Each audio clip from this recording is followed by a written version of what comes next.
Bonsoir à tous et bienvenue à votre édition de 19h sur la télévision du Burkina. Voici les titres. Les acteurs du système éducatif de la province du Numbiel dans le sud-ouest viennent d'être récompensés pour les efforts fournis durant l'année scolaire à travers une journée de l'excellence. Une journée au cours de laquelle la province a été distinguée pour avoir été première 3 fois d'affilée au niveau régional. Et puis, la question d'insalubrité est de plus en plus récurrente dans beaucoup de villes au Burkina Faso. Et cette situation peut être la cause de nombreuses maladies, parmi lesquelles le paludisme. Nous ferons le constat à Gawa et aussi à Fada, où des couches socio-professionnelles tentent de remédier à ce fléau. L'excellence à l'école primaire a été célébrée dans la province de Numbiel, une journée qui a permis de récompenser une soixantaine d'acteurs du système éducatif de cette province. Et pour la 3e fois consécutive, le Numbiel, qui occupe le premier rang pour le CEP au niveau de la région du sud-ouest, a vu ses efforts récompensés. Isiaka Nana, Bernard Kombelem. Avec 155 points sur 160 obtenus au certificat d'études primaires session de 2016, Dassi Robert est le meilleur élève de la province du Numbiel. Tout comme lui, ce sont une soixantaine d'élèves et d'enseignants qui voient ici leurs efforts récompensés à cette journée dite de l'excellence. Je suis content parce que je suis le meilleur élève du Numbiel. Quand je vais aller en sixième, je vais bien travailler encore pour passer à la classe supérieure. Mon secret, c'est le courage et la bonne volonté. Voilà, je profite pour dire à tous les enseignants, surtout ceux qui sortent nouvellement, ce n'est pas la connaissance seulement, mais il faut surtout l'engagement et la bonne volonté. Et pour la 3e année consécutive, la province du Numbiel occupe le premier rang dans l'éducation nationale au sud-ouest avec un taux de succès au CEP de plus de 76%. Des résultats à mettre à l'actif de tous les acteurs du système éducatif de la province. Soutenir les actions de promotion de l'excellence à l'école primaire, c'est également la vision de la société minière Santamine, marraine de cette journée. Ce n'est pas la première fois, nous l'avons fait l'année dernière et il dit que les fois prochaines nous allons d'ailleurs aller dans le sens d'amener les élèves à se libérer, à en tout cas exprimer ce qu'ils ont de potentiel, que ce soit physiquement ou bien académiquement. En tout cas au niveau de la formation, il va en tout cas intervenir encore pour en tout cas les élèves de la province. Et aux premières autorités provinciales d'inviter alors tous les acteurs du système éducatif de la province à redoubler d'efforts pour des résultats encore plus probants. Nous restons toujours au sud-ouest où la première promotion de l'Institut régional d'administration vient d'effectuer sa sortie officielle sous le sceau du patriotisme et de la citoyenneté. Cet institut est le dernier né de la décentralisation de l'ENAM, École nationale d'administration et de magistrature, dans les différentes régions du pays. Adamou Sebgo, Christophe Da. La promotion patriotisme et engagement citoyen de l'Institut régional d'administration du Sud-Ouest, IRASO, effectue sa sortie officielle. Cette promotion, la toute première depuis l'ouverture de l'Institut en octobre 2014, embrasse sa carrière professionnelle après 18 mois de formation plutôt laborieuse, mais le résultat, dit-on, est au bout de l'effort. Les conditions étaient dures ici, voilà, donc il fallait vraiment se mettre au travail. C'était vraiment du labeur, voilà, et puis vraiment je suis heureux aujourd'hui. Félicitations. Ce n'était pas facile à un moment donné, ils ont dû faire des cours jusqu'à très tard dans la nuit pour des problèmes de salle et de disponibilité d'enseignants. Le manque de salle est justement l'une des difficultés qui ont marqué la formation de ces cadres moyens. Ironie du sort, c'est le ministre en charge de la fonction publique lui-même qui préside la cérémonie. Occasion pour lui de s'engager à inscrire l'acquisition d'un local définitif à l'IRA du Sud-Ouest parmi les priorités de son département. Il faut que, de manière très rapide, l'Institut puisse disposer des locaux convenables pour créer les conditions optimales pour une formation vraiment de qualité. Nous attendons d'eux qu'ils soient vraiment des agents qui vont se mettre à la tâche rapidement et qui ont compris qu'il faut qu'ils ajoutent quelque chose, qu'ils ajoutent de la terre à la terre. Celui qui fait sa carrière sans rien ajouter, sans aucun bilan palpable, n'est pas un vrai fonctionnaire. De vrais fonctionnaires, c'est ce qu'ont promis d'être ces 114 nouveaux agents titulaires des diplômes d'adjoints administratifs de secrétaires administratifs, d'attachés d'intendance scolaire et universitaire et d'attachés d'administration scolaire et universitaire. Le programme d'appui au parc de l'Entente renforce les capacités des acteurs de développement des communes riveraines du complexe WAP sur la gestion des aires protégées. Cette formation s'inscrit dans le volet amélioration de la gestion territoriale, communale et intercommunale des ressources naturelles. Le complexe WAP regroupe 3 pays, à savoir le Burkina Faso, le Niger et le Bénin. Nassor Yugbari, Mahamadi Ouedraogo. Un atelier de réflexion sur les mécanismes de protection du complexe WAP au profit des acteurs de développement des communes riveraines. Espace transfrontalier protégé, le complexe WAP couvre les parcs W au Niger, Arli au Burkina et Pendjari au Bénin. Il regorge d'énormes potentialités en ressources naturelles pour les populations riveraines. Dans les instances de gestion du complexe WAP, qui est géré, disons, dans une démarche régionale, nous avons remarqué que les communes sont insuffisamment représentées. Donc le but de cet atelier était de discuter pour voir comment on peut renforcer la représentativité des communes.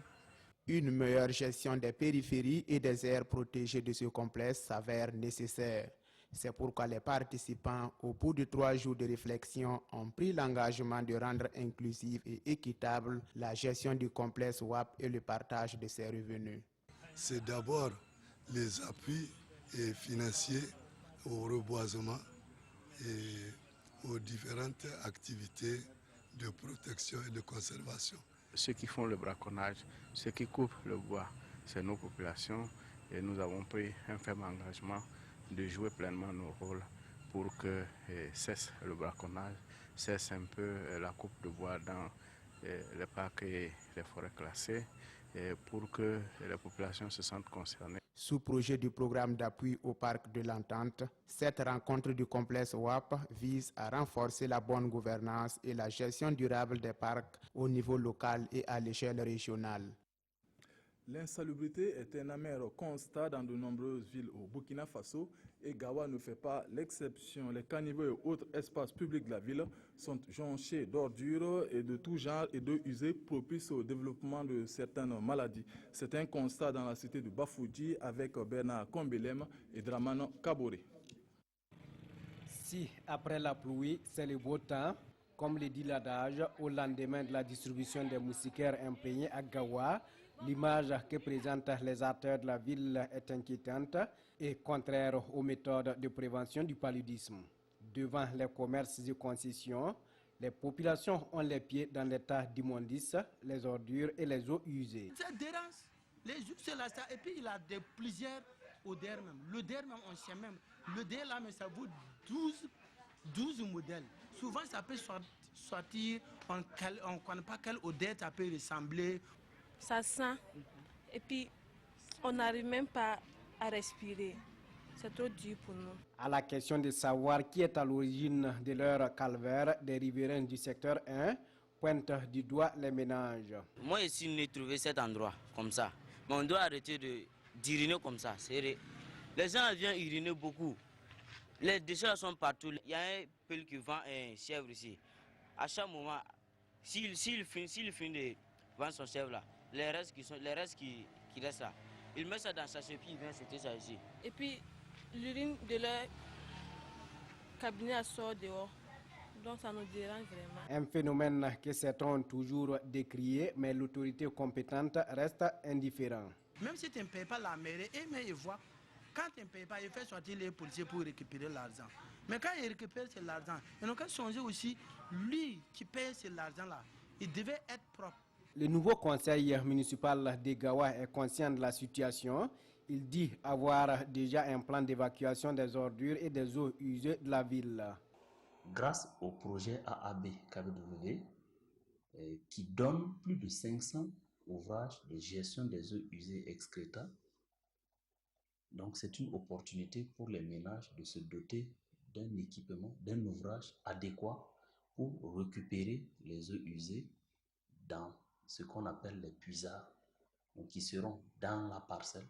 Il est donc demandé à chaque ménage de la cité de Bafouji de prendre attache avec les services d'assainissement de la mairie afin de bénéficier de la réalisation des ouvrages qui leur permettront de vivre dans un environnement sain et agréable.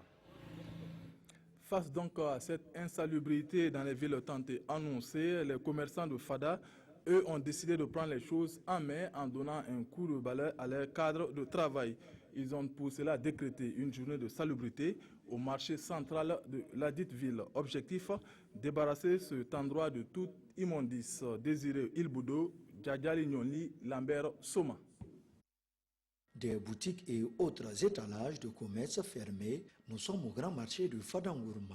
Aux alentours, ce n'est pas l'affluence des grands jours. Rassurez-vous, ce n'est pas un mouvement de grève, mais plutôt une action de salubrité organisée par le bureau des commerçants. Quand on a tourné, on a vu que vraiment c'est trop sale. On a demandé qu'on revoie, arranger notre marché là, parce que c'est le poumon de la ville, pour éviter les maladies. Et on envisage aussi chaque mois pour se réunir et balayer le marché. Armés de pelles, râteaux et autres outils, les commerçants s'activent à vider les caniveaux pour permettre l'écoulement des eaux. Une action qui vise à mettre les clients à l'aise. C'est notre deuxième édition aujourd'hui. L'année passée, on a fait pareil. Cette année, on a encore fait. On a mobilisé nos collaborateurs commerçants pour amener à déconcentrer le marché, surtout que nous sommes en saison pluvieuse, pour permettre aux clients d'être à l'aise. Et d'abord nous-mêmes, parce que c'est nous sommes ici, nous passons plus de temps au marché que chez nous. À travers cette journée de salubrité, les commerçants du grand marché de Fadangourma veulent aussi éviter tout risque de transmission de maladies, surtout que nous sommes en pleine saison des pluies. Toujours assainissement, cette fois avec l'ONG WaterAid qui, à travers son projet Sani Bakou, veut améliorer l'accès durable et équitable de 14 communes des Balais et du Koulpelgo au service d'assainissement de base. Les acteurs se sont retrouvés pour examiner les performances de l'an 2 du projet ainsi que les futures orientations. Assami Kabore, Aïcha Dianda, Polo Savadogo. Augmenter l'accès à l'assainissement des populations vivant en milieu rural afin de réduire le taux de défécation à l'air libre et la prévalence des maladies liées à ces phénomènes, c'est l'objectif assigné au projet Sani Bakou de WaterAid.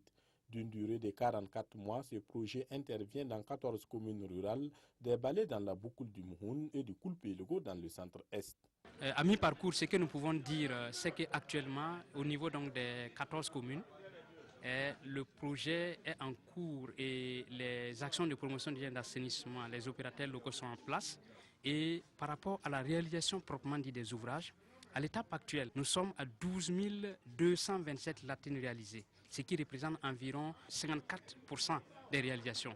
Cette deuxième session du comité de suivi du projet Sani Bakou vise entre autres à informer les nouveaux maires sur les exigences contractuelles du projet et échanger sur la contribution des différents co-demandeurs. Le projet a énormément contribué à la promotion de l'assainissement et des l'hygiène dans la plupart des communes d'intervention de notre province. On se rend compte que les comportements sont en train de changer. C'est vrai qu'on est pour l'instant, on n'est pas à 100% de la fin de la défécation à l'air libre, mais il faut qu'on se rende compte qu'il y a déjà, en tout cas, une base qui est là. Cette session permettra aux 14 nouveaux maires des communes concernées et autres participants d'avoir une vision globale du projet. Sani Bakou est à sa deuxième année d'exécution et devrait prendre fin en 2017. C'est la fin de cette édition. Abouakar Sagnon vous retrouve à 20h. Merci de nous avoir suivis. Bonsoir.